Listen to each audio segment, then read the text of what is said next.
Welcome back to another Real Talk Reaction. This one right here is Lucky, season 7, number 11 of Parks and Recreation. Oh. Will it be as lucky as the episode says? We about to find out. But at this point, they can't really do no wrong. It's really been on the roll, and I'm thinking they about to close this thing out super, super good. Don't forget to like and subscribe. Hit the notification bell as well. Tell a friend, tell a friend. It helps the algorithm. You completely threw me off. You. Like, I don't even know what episode it is. That's what I'll be doing out here. Alright, so a couple comments from the last episode. Start with Sir Deb, who says, I have no tissues, and now I have to change my shirt. I thought that was great. Executive producer Jojo says, so much love all around. Just wanted to tease that the next episode features Amy Poehler's bucket list guest star as a one-person in Pawnee we've heard much mention of, but never met. Have fun. Who was that? Okay. Alright, executive producer Melanie says, the term fan service gets thrown around a lot, and I think that it can be done terribly like Supernatural, or it can be done excellently like with the Endgame. Yes, girl, Endgame! And this show where you get to see what you want to see from the characters, but they surprise you with things you didn't even know you wanted to see. Parks and Rec will always be my favorite show because remember the mess it started as and how it all came together in the end. Yeah. I admire the showrunner Mike Schur and the writers so much for how they crafted these characters and how it all became a little warm, happy place for us all. Yeah. Great reaction, and keep those tissues handy for the rest of the season. Got him. Great comments, guys. And then the last comment's from Eric, who says, yet another glorious episode from an all-time great final season.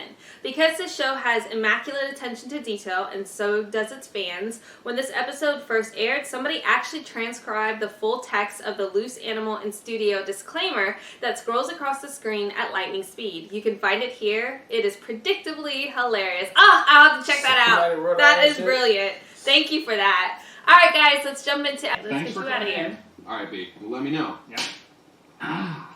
Oh, we didn't have our answer. Oh, come on. Think. It's got to be someone. Okay, Ben, you know that I despise you and that I want... No, I'm going to. I'm going to. I can't believe I'm about to be the mayor. I can't believe I'm about to notarize it. Okay, so look, just saying right there, and then we can let the notary... Leaving. Oh. No. Pandering to us. Give me more of that. I mean, this is well deserved over 7 seasons right here to do what they did, and this was just all excellent. Everybody getting their comeuppance up in there. Everybody getting it's all making sense. I mean, I'm not even gonna hit on all the beats just to say this episode was fantastic. I mean, it was deserving for us, actually, to be what it is. I mean, from season 1 all the way up to now, it was very deserving of everything they did in this episode, and I love everything about it. So, cannot wait to see the next one. Yeah, I thought it was a brilliant way to bring back so many of the characters with the search for the mayor. Was just brilliant writing. It was effortless. It made sense. The freaking Bill Murray as the mayor, or that's who the mayor was this whole entire time. It's fucking hilarious and so brilliant. And I feel like Leslie. What's the actress that actually plays Leslie? Because that's all I can think of. Anyway, she called in all of her cards and got everybody to come through for Parks and Rec. And it was so well played. None of it feels overacted or jumping the shark or any of those things whatsoever. It flows just so effortlessly in this episode. So the cameos and callbacks to all our characters were fantastic. I thought it was so great to have a... Tom-centric episode where they literally just showed you how much he's grown in a 20-minute episode. From starting off with this grandiose way that he wanted to how he wanted to propose, for him to make the last-minute decision, like he's going to keep it simplistic and do something that is from the heart, and didn't even want to do a celebration afterwards. He just wanted to spend time with her. Was an incredible way just to show how far he's came, and I just appreciate it so much. It was so well written.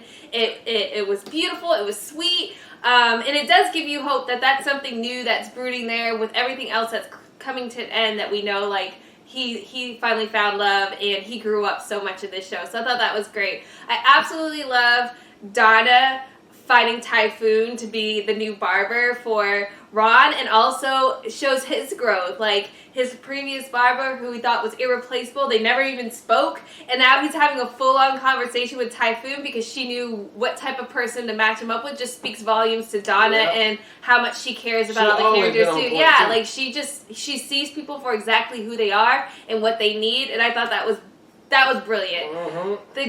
I can't even talk about it without crying. Giving Jerry, giving Gary. They did so great with his character overall this season by getting his name back. That's a good prize to me. And then, like, there was no way I didn't see this coming at all. Yeah. And then for Leslie to double down and do a whole celebration, which they've never done. They've been disregarding him, and he was going to retire. It's just so sweet, and I can't stand it. And this show is, like, the greatest finale of shows ever of all time. So, yeah, I mean, they going out. And I know we have the next episode's finale, but gosh darn it, They are killing it episode after episode. So I absolutely adored this and cannot wait for the finale. Yep. All right, well, look, thank you guys again for watching another Real Talk Reaction for Parks and Recreation Season 7, Episode Lucky Number 11. And until next time, people.